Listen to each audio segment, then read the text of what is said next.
Hello everyone, आप सभी लोगों ने एक टर्म जरूर सुनी होगी फंडामेंटल राइट, और उसी के साथ में आपने एक और टर्म सुनी होगी कॉन्स्टिट्यूशन राइट।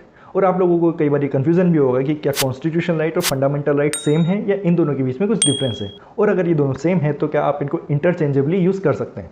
तो चलिए आज आपके सारे डाउट्स क्लियर करते हैं। सबसे पहले अपन ये देखते हैं कि कॉन्स्टिट्यूशन राइट्स क्या है, फंडामेंटल राइट्स क्या है।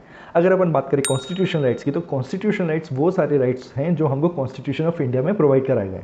और अगर अपन फंडामेंटल राइट्स की बात करें तो फंडामेंटल राइट्स भी हमें कॉन्स्टिट्यूशन ऑफ इंडिया के अंदर ही प्रोवाइड कराए गए, लेकिन एक स्पेसिफिक कैटेगरी ऑफ राइट्स है जो हमें part 3 of constitution of India के अंदर प्रोवाइड कराए गए। तो इस तरीके से अपन बोल सकते हैं फंडामेंटल राइट्स भी कॉन्स्टिट्यूशन राइट्स ही होते हैं, लेकिन एक स्पेसिफिक कैटेगरी में है, और जो सारे राइट्स इस पार्ट 3 के अंदर आते हैं हम सिर्फ उन्हीं को फंडामेंटल राइट्स बोलते हैं। अब इसको और भी सिंप्लीफाई तरीके से समझने के लिए आप एक एग्जांपल ये ले सकते हैं कि आप लोगों ने रीजनिंग में कई बार एक डायग्राम देखा होगा जिसमें एक बड़ा सर्कल होता है, उसके अंदर एक छोटा सर्कल होता है। तो कुछ ऐसा ही रिलेशन है हमारे constitution right and fundamental rights में। कॉन्स्टिट्यूशन राइट है एक बड़ा सर्कल और उसके अंदर छोटा सर्कल आता है फंडामेंटल राइट्स। तो आई होप आपको एक सिंपल लैंग्वेज में इन दोनों राइट्स के बीच में डिफरेंस क्लियर हुआ होगा। अब अपन बात करते हैं दूसरे डिफरेंस की।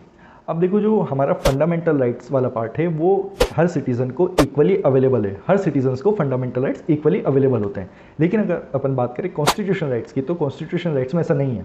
कॉन्स्टिट्यूशन राइट में कुछ डिस्क्रिमिनेशन टर्म्स लगाई गई हैं। फॉर एग्जांपल, जो राइट टू वोट है वो हमारे फंडामेंटल राइट नहीं है, वो हमारे कॉन्स्टिट्यूशन राइट है।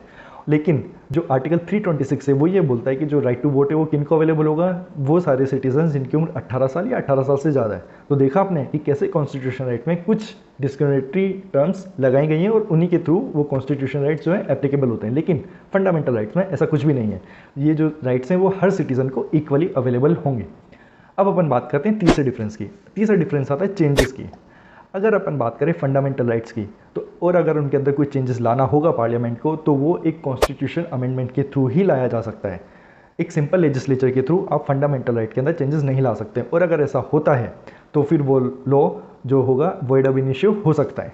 लेकिन अगर अपन कॉन्स्टिट्यूशन राइट्स की बात करें तो उनके अंदर चेंजेस लाने के लिए आपको स्पेसिफिकली कॉन्स्टिट्यूशन अमेंडमेंट लाने की ज़रूरत नहीं है।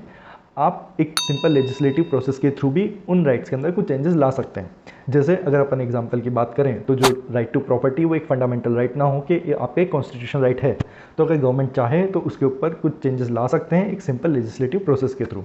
तो ये हो गए हमारे 3 डिफरेंसेस। अब अगर अपन बात करें लास्ट डिफरेंस, फोर्थ डिफरेंस, तो वो ये है कि इनको अगर आप एनफोर्स करवाना चाहो तो आपके पास क्या रेमेडी है। अगर आपके कॉन्स्टिट्यूशन राइट और फंडामेंटल राइट वायलेट होते हैं तो आप क्या कर सकते हैं। अगर अपन बात करें फंडामेंटल राइट्स की, तो अगर किसी भी सिटीज़न का कोई भी फंडामेंटल राइट वायलेट होता है तो वो आर्टिकल 32 का यूज़ करके डायरेक्टली सुप्रीम कोर्ट में अप्रोच कर सकते हैं, या फिर वो आर्टिकल 226 का यूज़ करके डायरेक्ट हाई कोर्ट के अंदर अप्रोच कर सकते हैं। तो इस तरह 2 रेमेडीज़ उनको अवेलेबल है। लेकिन अगर अपन बात करें कॉन्स्टिट्यूशन राइट्स की, तो अगर किसी भी सिटीज़न का कॉन्स्टिट्यूशन राइट वायलेट होता है तो वो डायरेक्ट सुप्रीम कोर्ट में नहीं जा सकते।